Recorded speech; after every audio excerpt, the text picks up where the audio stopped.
Ano ba naman yung Roseman? Hindi ko ina-expect na sobrang magugustuhan ko pala tong product na to. Siksik talaga yung laman niya mga mi. Kahit damihan mo pa siya. Ay nako, ang ganda.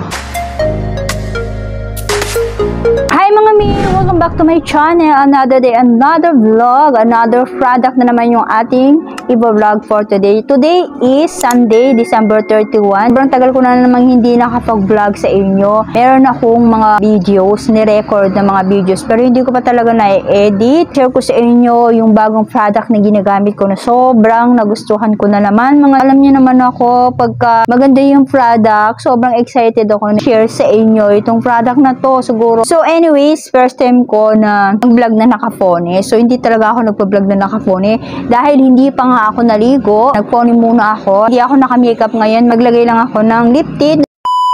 Si Rosemar, kagaya ko, premium sunscreen at meron itong SPF 50 gel cream siya mga mi. Buy one, take one siya. Dalawa siya. Pero pagka bumalik yung presyo niya, 249 pesos. Sakto naman, naubos na yung aking Fairy Skin sunscreen, tinted sunscreen na ginagamit, na sobrang favorite kong ginagamit talaga sa araw-araw. Yung Fairy Skin na yun mga mi. So wala na, ubos na siya. Sipan ko na itry itong si Rosemar. Hindi naman ako nagkamali mga mi. Napakaganda niya. Sobrang ganda sa face ko. Alam niyo naman ako, ayoko sa malagkit na product. 22 hours bago mag-ano yung face lock nyo. Whitening, UVA, UVB protection. So, para hindi tayo magkaroon ng mga itim-itim sa mukha, freckles, or yung tinatawag nila na pekas, dark spot. So, ako, sobrang dami kong dark spot, mga mi. Kung napapansin nyo, ayan, oh. Pero naglighten na sila, mga mi. Hindi katulad nun, itim talaga nito, mga mi. Tapos, dadagdagan pa dito. Tsaka dito, dati, ito, wala na to. So, ayan, natutunan ko na mag-sunscreen kasi before hindi talaga ako nagsa-sunscreen. Ang ginagamit ko lang talaga is yung moisturizer, tapos yung cream lang, pero hindi siya sunscreen. Pero ngayon, hindi na ako pumapayag na hindi ako makagamit ng sunscreen sa araw-araw. Kaya naman, kumuha na ako ng dalawa, buy one, take one. Ubusin ko muna to, then o-order ulit ako. Ay, siya nga pala mga mi, ilalagay ko nga pala yung aking TikTok shop sa aking description box. Kung gusto niyo bumili nito kay Rosemar, ilalagay ko yung check nyo na lang aking description box or sa Shopee. Makikita nyo dyan yung Shopee ko and sa aking TikTok shop. So, i-follow nyo na rin ako mga mi kung gusto nyo. Dito, may nakalagay din dito na niacinamide, hyaluronic acid, aloe vera extract. So, ang ganda ng mga nakalagay, diba? Nakalagay dito, direction use, sobrang dami niyang ingredients mga mi. Hindi ko na i-discuss, hindi ko na babasahin sa inyo isa-isa itong mga kanyang ingredients dahil napakadami niya. Ayan. Pagka naghihilamos kayo, isasabay nyo rin yung neck. Kahit sa umaga, isasabay nyo na rin yung neck nyo. Kasi minsan, yung iba, sa gabi lang nila, dinadamay yung neck pag naghihilamos. Ganun ako before, mga mi. Pero ngayon, kahit sa umaga, kahit kakaligo lang sa gabi, kinabukasan, lalagyan ko pa rin, ay ihilamusin ko pa rin naman yung leeg ko para malagyan ko ng sunscreen. Napaka-importante. Lagyan mo rin to para pantay yung sa face mo. So, as you can see, wala akong makeup, mga mi. Sinabi ko na sa inyo, hindi ako nagkilay. Itong kilay ko talagang ganyan na yan. Tapos, sabi dito, re-apply. So, mag-re-apply kayo every 2 hours. And then, para talaga protektahan yung balat ninyo sa araw. Kasi, alam nyo, sobrang init ngayon, no? Kahit December na. Actually, mag-January na nga, mainit pa rin. Sobrang init. Ayan, kung napapansin nyo, basang-basa yung leeg ko sa pawis. Andito ako sa labas, mga mi. And ang ginagamit ko is yung natural lightening lang. Pag lalabas kayo, mag-apply muna kayo nito 30 minutes bago kayo umalis or lumabas.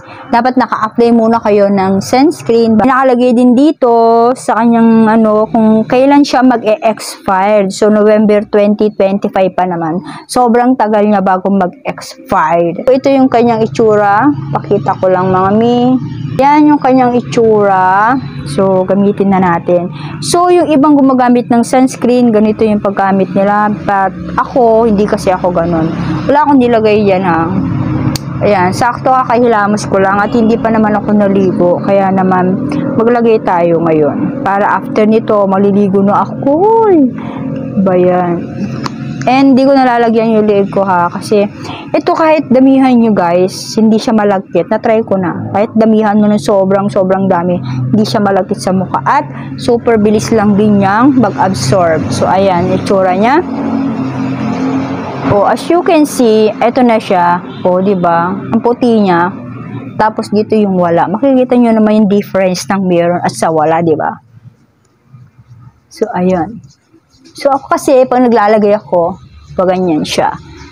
O, di ba? Ang ganda. Nakaka-fresh talaga siya, mga mi.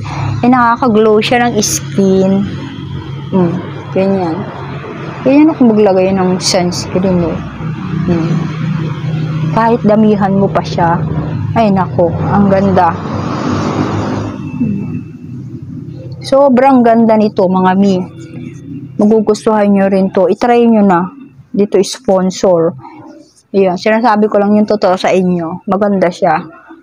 Lalo na sa mga teenager, lagi lumalabas, nagtitinda sa labas, o expose sa araw. Ako expose ako sa araw, no? Kahit sa pagluluto.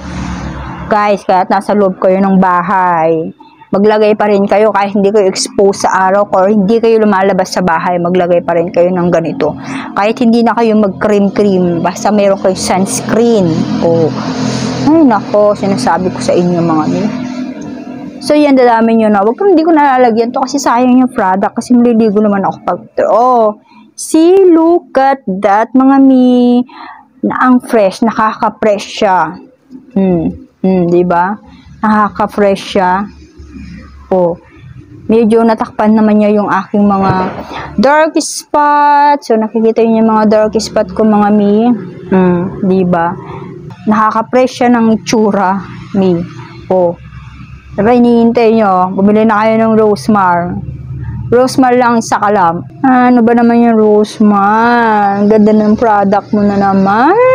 So, nakita nyo, wala siyang white cast. And, sinasabi ko sa inyo, hindi siya malagkit. At saka, napakabilis lang yung i-blend sa mukha. Wala siyang white cast. Diba? Ganda. Meron na akong pangalawang favorite na sunscreen. Una yung Fairy Skin Tinted Sunscreen at saka ito. Ayan, bumili na kayo habang buy one take one pa. I-check nyo na yung aking TikTok shop. Wala siyang lagkit, mga mi. Sampal-sampalin mo. Wala kang product na makikita dyan, Lightweight lang niya, hindi siya mabigat sa mukha. Hindi ako nagka-pimples dito, mga mi. Nakaka-moisturizer pa to ng face, mga mi. At saka yung amoy niya, parang familiar yung amoy niya. Parang nagamit ko na yung amoy niya before. Siguro dun sa lotion, magka-amoy sila ng lotion na Rosemar din, guys. Mabango siya, as in. So far, maganda siya. Promise. So, yun lang. So, thank you for watching. Sana mag-subscribe kayo dito sa akin YouTube channel. Bye!